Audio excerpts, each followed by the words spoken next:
TVL Narasimha Rao గారు, అఖిల భారత ఉపాధ్యక్షులు సోదరులు శ్రీ సురేష్ రెడ్డి గారు, మన సంఘటన మంత్రివర్యులు మధుకర్జీ, మరొక ప్రధాన కార్యదర్శి సూర్యనారాయణ రాజు గారు, కిసాన్ మోర్చా రాష్ట్ర ప్రధాన కార్యదర్శి పుచ్చిరాజు గారు,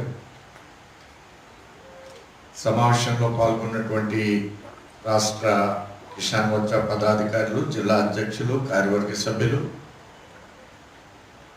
శశిభూషణ్ రెడ్డి గారిని మనస్ఫూర్తిగా అభినందిస్తున్నాను. ఈ కార్యక్రమానికి ముందు రైతులు సమస్యలు అనేక అంశాల మీద ఒక కళా జాతర లాంటిది ప్రదర్శించి మనలందరినీ ఉత్సాహపరిచి అందరం కూడా చాలా ఆనందం పొందాం వారు చేసినటువంటి ఐటమ్స్. సహజంగా రాయలసీమకు చెందినటువంటి ఈ కళారూపాల్లో పర్ఫెక్షన్ బాగుంటుంది. ఆ విధంగా వివిధ అంశాల మీద అభినయించినటువంటి చిన్నారులకు మనస్ఫూర్తిగా అభినందిస్తున్నాను. ఈవేళ మన రాష్ట్రం ప్రధానంగా రైస్ బౌల్ ఆఫ్ ఇండియా అంటారు. ధాన్యాగారం ఉన్నది. ఈ ధాన్యాగారంలో ధాన్యాన్ని కొనే విషయంలో రాష్ట్ర ప్రభుత్వం సెకండ్ క్రాప్ కానీ అంతకుముందు ఫస్ట్ క్రాప్ కానీ ఈ క్రాప్స్ విషయంలో రాష్ట్ర ప్రభుత్వాలు గతంలో ఉన్నటువంటి ప్రభుత్వం కానీ వాళ్ళ కొంత బకాయి పెడితే మేము తీర్చామని వీళ్ళు అంటారు. ఇప్పటికీ సుమారు 3,000 కోట్ల రూపాయలు బకాయిలు ఉన్నారు. కేంద్రానికి లేఖ రాశాం. ఈ లేఖ రాస్తే వారిని పంపిస్తే మేము ఇస్తామని. నేను అడుగుతున్నాను, సంక్షేమ కార్యక్రమాలకు 80,000 కోట్లు ఇచ్చానని ముఖ్యమంత్రి అప్పులు చేసి ఇస్తున్న సందర్భంలో రైతులకు ఎందుకు అప్పు పెడుతున్నారు? రైతుకి ఎందుకు ఈ ధాన్యం కొనుగోలుకి ఇచ్చేటువంటి ధనాన్ని ఎందుకు వాళ్ళకి ఇవ్వలేకపోతున్నాడు? ఇదొక ప్రధానమైనటువంటి చర్చ జరగాలి ఈవేళ ఆంధ్రప్రదేశ్లో భారతీయ కిసాన్ మోర్చా ద్వారా. రైతుకి బకాయి పెడితే ఆ ధాన్యాన్ని చౌకగా మిల్లర్ కొనుక్కుంటే వాళ్ళకి 1,000 కోట్లు లాభం రావడం కోసం ఈ ముఖ్యమంత్రులు జగన్మోహన్ రెడ్డి కానీ గతంలో ఉన్న చంద్రబాబు నాయుడు కానీ మిల్లర్లతో లాలూచి పడి మిల్లర్లకు తాబేదారులుగా వ్యవహరిస్తున్న మూలంగా ఈ యొక్క రైతులకి అప్పులు మిగిల్చేటువంటి పరిస్థితి, వాళ్ళకి వెంటనే ధాన్యానికి ధర ఇవ్వనటువంటి పరిస్థితి, వారి సరైనటువంటి ధర దక్కనటువంటి పరిస్థితి. ఇందులో చాలా పెద్ద కుంభకోణం ఉంది. జగన్మోహన్ రెడ్డి గారు నేను ఒకటి ప్రశ్నిస్తున్నాను. పెన్షన్గా ఆటో వాళ్ళకి డబ్బులు ఇస్తున్నాడు, పెన్షన్గా అమ్మఒడికి డబ్బులు ఇస్తున్నాడు. మరి వీళ్ళకి ఎందుకు ఇవ్వలేదు డబ్బు? ఇవ్వబడానికి ప్రధానమైనటువంటి కారణం మిల్లర్స్ అనేవాళ్ళు ఒక పెద్ద ల్యాబింగ్, అలానే ఒక మాఫియా మిల్లర్స్, అలానే అధికార యంత్రాంగం. ఇది నేను వివరంగా చెప్పవలసినటువంటి అవసరం లేదు. ఇందులో పెద్ద కుంభకోణాలు జరుగుతున్నాయి. సంచులు కొనుగోలులో కొత్త సంచులు కాకుండా పాత సంచులు రైతులకు ఇవ్వడం, అలానే రైతుకి ట్రాన్స్పోర్ట్కి డబ్బులు ఇస్తున్నానని ప్రతి సంవత్సరం కూడా సుమారుగా 500-600 కోట్ల రూపాయలని మిల్లర్స్, అధికారులు, స్థానికంగా ఉన్నటువంటి ఎవరైతే కొద్దిగా నోరు పలుకుబడి ఉన్నటువంటి ఎమ్మెల్యేలు, మంత్రులు ఉంటారో వాళ్ళు దోచుకోవడం గతంలో ఇప్పుడు కూడా జరుగుతుంది. ఇది ఈ విధంగా మనం చెప్పుకుంటూ పోతే సంచులు కొట్టనామని కేంద్ర ప్రభుత్వం కలకత్తా నుంచి సంచులు కొని అది ఎఫ్సిఐకి ఇమ్మంటే అక్కడి నుంచి కొత్త సంచులు రావు, ఇక్కడ రైతుకి కొత్త సంచులు ఇవ్వరు. అంటే రైతుకి జరిగే విషయాల్లో ఇలాంటివి మనం చెప్పుకుంటూ పోతే అనేక రకాలైనటువంటి వేళ అవకతవకలు ఆంధ్ర రాష్ట్రంలో జరగడం మూలంగా ఏదైతే ధాన్యాగారం అంటామో ఆ ధాన్యాగారంలో ఉన్నటువంటి రైతు 2 పంటలు పండిస్తున్న సందర్భంలో అనేక విధాలుగా నష్టం జరుగుతున్నటువంటి పరిస్థితిలో భారతీయ కిసాన్ మోర్చా ఆంధ్ర రాష్ట్రంలో నిరంతర పోరాటం చేయాలి. ఇది అంశాల వారీగా నిరంతర పోరాటం చేయాలి. ఈవేళ ఆ విధంగా తీర్మానించాలి. ఆ విధంగా ఉద్యమానికి సన్నద్ధంగా ఉండాలనేది నేను మీ అధ్యక్షుని, మీ కార్యవర్గాన్ని నేను కోరుతున్నాను. మనం ఆలోచన చేసినట్లయితే ఇది ఒక్కసారితో పోవడం లేదు, ఇది ఒక ముఖ్యమంత్రితో ఆగిపోవడం లేదు, ఇది నిరంతరం రైతు నష్టపోతున్నటువంటి పరిస్థితి. దీనికి శాశ్వత పరిష్కారాన్ని రాష్ట్రంలో కనుగొనవలసిందిగా నేను భారతీయ జనతా కిసాన్ మోర్చాని నేను కోరుతున్నాను. పార్టీ మీతో ఎల్లవేళలో ఉంటుంది. దీన్ని నిరంతర ఉద్యమాన్ని కొనసాగించాలి. ఈ విధంగా కొనసాగించినట్లయితే ప్రతి గ్రాఫ్ టైంలో రైతు సుమారు 5,000 కోట్ల రూపాయలు నష్టం నుంచి తప్పించుకుంటారు. దీన్ని మనం రైతుతో ఒకదానితోనే చూస్తున్నాం. రైతు కాకుండా మనం కొనేటువంటి బియ్యంలో కూడా మనం విపరీతంగా మోసపోతాం. రైతుకి ధాన్యానికి గిట్టుబాటు ధర లేదు, బియ్యం ఏమో 52 రూపాయలు, 52 రూపాయల కిలో అయితే రైతు దగ్గర ధాన్యాన్ని 2,500 కొనాలి. 1,400 కొనే ధైర్యమే లేదు, దమ్ము లేదు. పాత ధాన్యం అయితే 1,800 కానీ 2,200 కొనవలసిన పరిస్థితి, దాన్ని కూడా కొనే పరిస్థితి లేదు. లేకుండా 52 రూపాయల కిలో బియ్యం ఏ విధంగా అమ్ముతున్నారు. దీనిలో ప్రజానికం కొన్ని వేల కోట్ల రూపాయలు లాసిపోతున్నారు.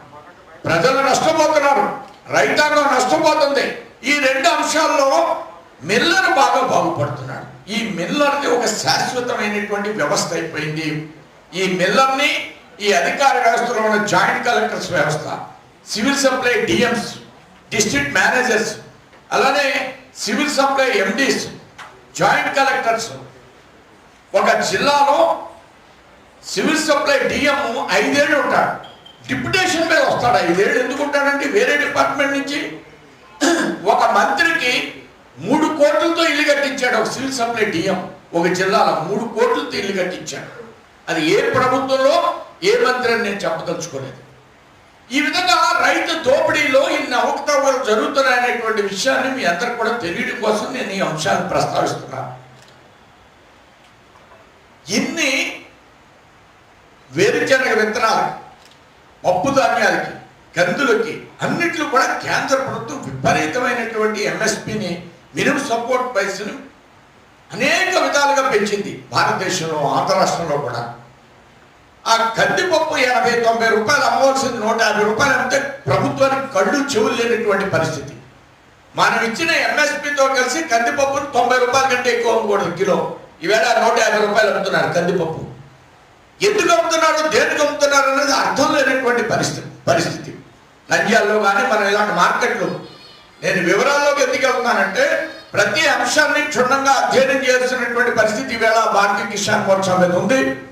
పప్పు ధాన్యాలు కానీ మనం ఇస్తున్న ఎంఎస్పితో పోలిస్తే మార్కెట్లో ఎందుకు ఎంత ఎక్కువ అమ్ముతున్నారు, రైతుకి ఇంకా లాభాలకు కొనిపించాలి కదా, బయట ఇంత అమ్ముతున్నాడు కదా, ఇలాంటి వేరియేషన్తో మనం మాట్లాడాలి. ఈవేళ నరేంద్ర మోడీ గారు అనేక రకాల కార్యక్రమాలు పెట్టారు. కార్యక్రమాల్లో పంట ఎక్కడైనా అమ్ముకోవచ్చు అన్నారు. మనం కొన్ని రాష్ట్రాల్లో రైతులు నరేంద్ర మోడీ గారు పెట్టినటువంటి పథకాల మూలంగా, ఆన్లైన్లో మార్కెటింగ్ చేయడం మూలంగా అటు గుజరాత్లో కానీ అటు బీహార్లో కానీ అనేక రాష్ట్రాల్లో ఈవేళ 1000 టన్నులను ఇతర గిట్టుబాటు ధరకు అమ్ముకుంటున్నారు. అనేక కార్పొరేట్ కంపెనీలకు అమ్ముకుంటున్నారు. అలాంటి వ్యవస్థలు ఈ రాష్ట్రంలో, ఈ రాష్ట్ర ప్రభుత్వం రైతు భరోసా కేంద్రం అంటారు. ఎందుకు ఈ భరోసా? రైతుకి ధాన్యానికి సరైనటువంటి గిట్టుబాటు ధర లేదు. దాని పేరు ఎందుకంటున్నాను, భరోసానా దోపిడీ కేంద్రం అని అడుగుతున్నాను నేను. అది రైతుని భరోసా కేంద్రం ఆధారంగా దోపిడీ కేంద్రం. ఎవరైతే మిల్లర్ ఉన్నాడో మిల్లర్ల ద్వారా సపోర్ట్, రైతు భరోసా కేంద్రాలు మిల్లర్కి సపోర్ట్గా రైతును దోచుకోవడం కోసం రాష్ట్రంలో ఈ భరోసా కేంద్రాలు పెడుతున్నాడు జగన్మోహన్ రెడ్డి గారు. భరోసా అన్నప్పుడు గిట్టుబాటు ధర ఇవ్వాలిగా. 1100 ఎందుకు కొట్టినారు? ఐపీకే కేంద్రాలు ఏం చేస్తున్నాయి?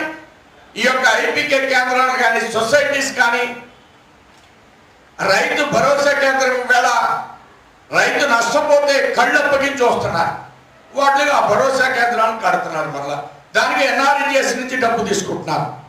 ఆన్లైన్ ట్రేడింగ్ ఈవేళ రైతుకి యాక్ట్ తీసుకొచ్చింది. ఈవేళ రైతుని అనేక రకాలుగా సాయిల్ టెస్ట్ కానీ, రైతుకి లిక్విడ్ అమోనియాని ఇచ్చారు. ఈ మధ్యకాలంలో డ్రై అమోనియా బదులు లిక్విడ్ అమోనియాని ఇచ్చారు. దాని వల్ల ఎక్కువ రిజల్ట్ వస్తుంది. వేపపోతు urea, liquid ammonium, soil health cards,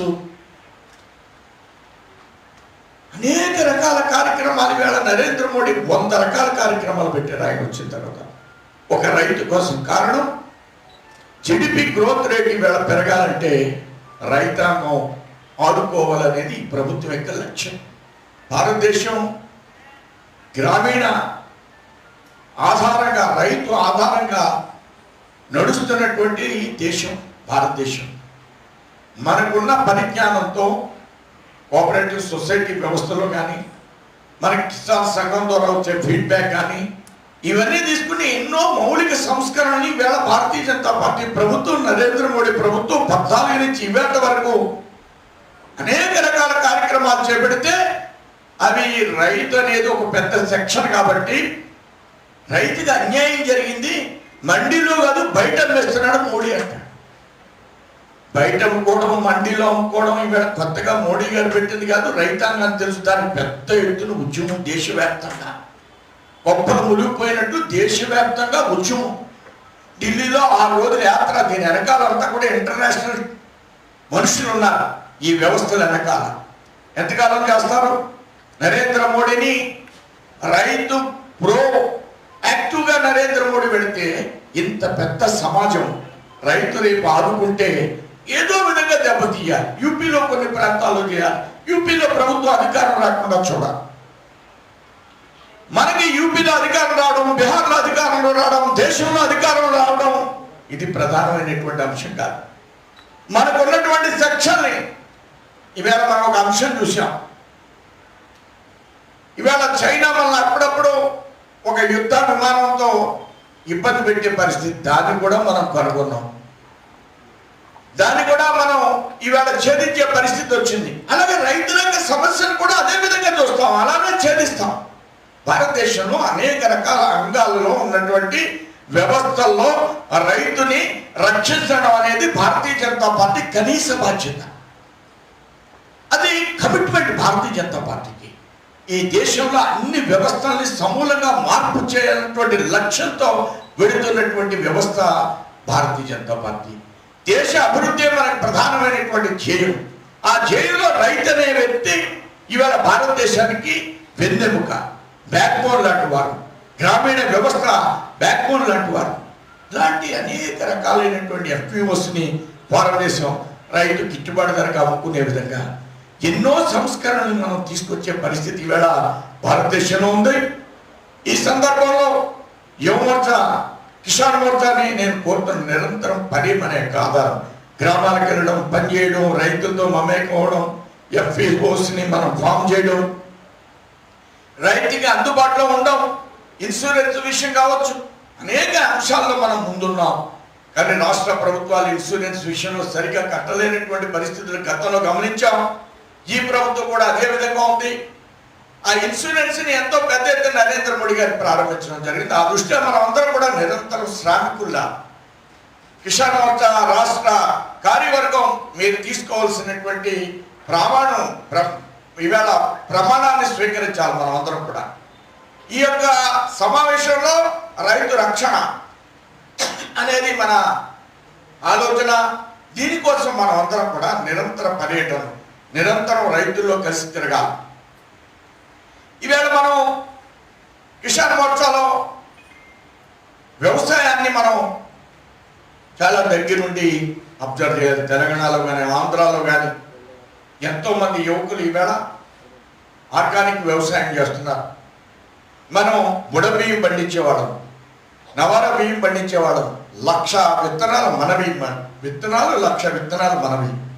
అలాంటి 1,00,000 విత్తనాలు పోయి హైబ్రిడ్ విత్తనాలు రావడం మూలంగా, అవి తినడం మూలంగా మనకి విపరీతమైనటువంటి వ్యాధులు సోకేటువంటి పరిస్థితి ఉంటే ఇవాళ సమాజంలో రియాక్ట్ అయ్యి బాబురావు లాంటి వ్యక్తులు, ఇంజనీరింగ్ గ్రాడ్యుయేట్స్, బాబురావు బాబురావుది గుంటూరు దగ్గర తెనాలి దగ్గర ఒక చిన్న గ్రామం అయితే, ఒంగోలు దగ్గర మరొక MBA స్టూడెంట్, ఇలా అనేక మంది ఏదైతే ఎమరాల్డ్ స్వీట్స్ తయారు చేస్తున్నటువంటి వారు హైదరాబాద్లో, వారు ఇక్కడ మచిలీపట్నంలో కానీ, మచిలీపట్నంలో కూడా ఎమరాల్డ్ స్వీట్స్ పెట్టారు.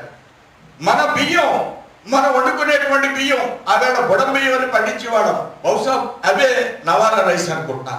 ఆ బియ్యం తింటే రైతు మన దగ్గర ఉన్నటువంటి కూలి అవి తింటే ఎక్కువ బలం వస్తుందని. ఇప్పుడు బలం కాదు, గెంజి కూడా తాగడం మానేశాం.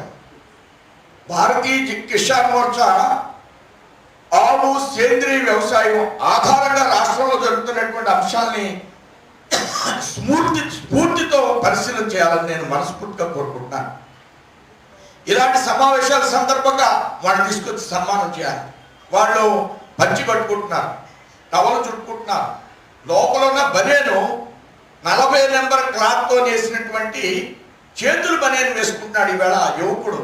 ఎంత ఆనందకరమైనటువంటి విషయం అండి ఇది. మనందరం ఆలోచించవలసినటువంటి అంశమా కాదా?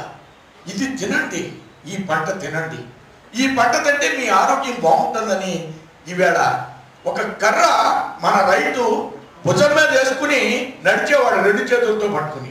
వాళ్ళకి ఎవరికి కూడా చేతులు నొప్పులు ఉండే కాదు, నడువు నొప్పులు ఉండే కాదు. ఎందుకు పెట్టాడు రైతు కర్ర భుజం మీద వేసుకుని 2 చేతులు దాని మీద వేసుకుని మనం నడుచుకుంటూ పోయాడు. అది చేస్తే ఎంత అద్భుతమైనటువంటి ఫలితాలు ఉన్నాయి అని ఈవేళ వాళ్ళు చెప్తున్నారు. ఇవన్నీ మీరు కొంత పరిశీలన చేయాలి. అసలు ఈ జాతిని పెడమార్గం పట్టించడం, మనం వ్యవసాయాన్ని మనం పెంట, మన పశువులు ఉండే పెంట మనం తయారు చేసుకునేవాళ్ళం. ఆ పెంటతో విత్తనాలు మనం తయారు చేసుకునేవాళ్ళం. పేడబొట్టలో అన్ని కూరగాయల విత్తనాలు అమ్మమ్మలో అందు మీద ఖర్చులేసి పైన మట్టేసి మెత్తి పైన అరికేవారు. ఈవేళ విత్తనాలు అడుక్కోవడమే, ఎరువు అడుక్కోవడమే. ఈ రాజకీయ నాయకుడు ఇచ్చేస్తుంటే మనం పుచ్చేసుకోవడం, వాళ్ళ సొంతంగా ఇవన్నీ మనం తయారు చేసుకున్నాం. కూరగాయలు పండించేవాళ్ళు, విత్తనాలు పండించేవాళ్ళు, అలానే అన్ని రకాల పంటలు పండించి జాతికి పెట్టేటువంటి పరిస్థితి. రైతన్నంటే సామాజికంగా ఆలోచించి ఈ రైతు అందరినీ ప్రేమించి గ్రామంలో ఉన్న కూలీ దగ్గర నుంచి ప్రతి వాళ్ళకి అతను పండించేటువంటి పంటలో ఎంతో కొంత సామాన్యుడికి పెట్టేవాడు. 80% మన ఇంట్లోనే పండించుకునేవాడు. నువ్వుల నూనె ఈవేళ ఎలాంటి నూనె, ఆ నూనె ఎందుకు మన ఆరోగ్యాలు పాడైపోవడానికి మీరు ఈ విధంగా కూడా ఆలోచించాలి. ఇలాంటి సదస్సులు పెట్టాలి మనం ఎక్కువగా. కిసాన్ మోర్చా ప్రతి జిల్లాలో ఆర్గానిక్ వ్యవసాయానికి సంబంధించినటువంటి సదస్సులు పెట్టాలి. ఈవేళ ఆ పాలేకర్ గారు ఆయన అడుగు చూసి మొత్తం అలాంటి పాలేకర్ లాంటి వ్యక్తులు ఈవేళ ఆంధ్ర రాష్ట్రంలో అనేక మంది తయారయ్యారు. ఈ కోణాన్ని కూడా మనం స్వీకరిస్తూ రైతుకి మరింత చేరువవుతారని ఒక మంచి, ఇప్పుడు ఈవేళ మనకి సెంట్రల్ గవర్నమెంట్ నుంచి సిటీఆర్ఐకి సంబంధించిన అనేక రకాల కార్యక్రమాలు జరుగుతున్నాయి. అవి అన్ని జిల్లాల్లో కూడా ఉన్నాయి. వాటి పేరు నేను మర్చిపోయాను. కేవీకేస్. అసలు కేవీకేలో ఏం జరుగుతుంది? సాయిల్ హెల్త్ కార్డులు కేవీకేలో ఎలా ఇస్తున్నారు? ఎంతమంది రైతులు సేకరిస్తున్నారు? గొర్రె పిల్లలు ఇస్తున్నారు, ఆవు పిల్లలు ఇస్తున్నారు, పశువులు ఇస్తున్నారు. కేంద్రం డైరెక్ట్గా కేవీకేలో ఏం జరుగుతుంది? అట్లనే మనకిచ్చిన అగ్రికల్చర్ డిపార్ట్మెంట్లో అనేక అంశాలు ఉన్నాయి. దీని మీద మనం క్షుణ్ణంగా అధ్యయనం చేయాలి. ఈవేళ ట్రాక్టర్స్కి డబ్బు ఇచ్చాం, మెకనైజ్డ్ వాటికి డబ్బు ఇచ్చాం. ఈ ప్రభుత్వం వాటికి డబ్బు ఇచ్చే పరిస్థితి లేదు. ఆ ఒక్క యంత్ర పరికరాలు కూడా ఈ ప్రభుత్వం కొనలేదు గత 2 సంవత్సరాల నుంచి. మన వాళ్ళు మనం ఉద్యమం చేసినప్పుడు మనం అది యాడ్ చేస్తే నిన్న మొన్న టెండర్ పిలిచారు. డ్రిప్ ఇరిగేషన్కి డబ్బు ఇచ్చే పరిస్థితి లేదు. ఆ డ్రిప్ ఇరిగేషను ఈవేళ ఏదైతే మన రాయలసీమ జిల్లాలు ఉన్నాయో అరటికి కానీ అనేక రకాల పంటలు పండిస్తున్నారు వాళ్ళు. ఆ డ్రిప్ ఇరిగేషన్కి డబ్బు ఇచ్చే పరిస్థితి లేదు గత 2 సంవత్సరాల నుంచి. దానికి కూడా నిన్న మొన్న టెండర్లు పిలిచేటువంటి పరిస్థితి. ఇలాంటి అనేక రకాల ఈ రాష్ట్ర ప్రభుత్వం రైతాంగాన్ని ఆదుకోవడంలో ఘోరంగా వైఫల్యం చెందిందనేది భారతీయ జనతా పార్టీ స్పష్టమైనటువంటి అభిప్రాయం. దానికి అనుగుణంగా మీరు ఉద్యమాన్ని నిర్మాణం చేయవలసిందిగా కోరుతూ నేను సెలవు తీసుకుంటాను. జై హింద్, జై భారత్.